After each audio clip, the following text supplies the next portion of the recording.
নমস্কার, আমি শ্রী সুমন। আজকের নতুন আরেকটা টিপস।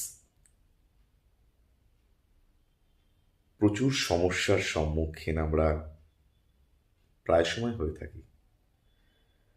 তবু আমাদের কাজকর্ম করে সংসার চালাতে হয়, স্বপ্নের পথ দেখতে হয়, স্বপ্নের পথে হাঁটতে হয়, লড়তে হয়, সংসার চালাতে হয়, আরও অনেক কিছু করতে হয়। সেই সমস্যার মধ্যে দিয়েই আমাদের যেতে হয়। কখনো কখনো এরকম সমস্যাও আসে, আমরা ভাবি যেটা হয়তো কাটিয়ে উঠতে পারবোই না। আমি একটা কথাই বলবো, মঙ্গলবার নিরামিষ খান, প্রতিদিন হনুমান চালিসা পাঠ করুন। হনুমানজির মন্দিরে গিয়ে আপনার সাধ্যমতো ফুল ফল মিষ্টি দিন। একটা কাজ আপনি করবেন, সেটা কি?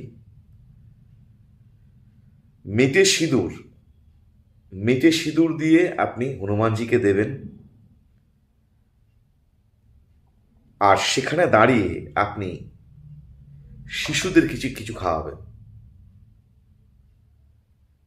একটা দেশলাই দোকান থেকে কিনে মোমবাতি জ্বালাবেন।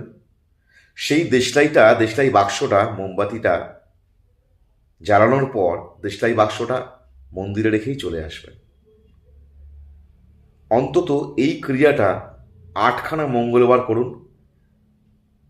এই যে সবসময় আসা সমস্যা, কিছু না কিছু সমস্যা, অল টাইম লেগে থাকা সমস্যা, এগুলো থেকে খুব তাড়াতাড়ি মুক্তি পাবেন। Thank you.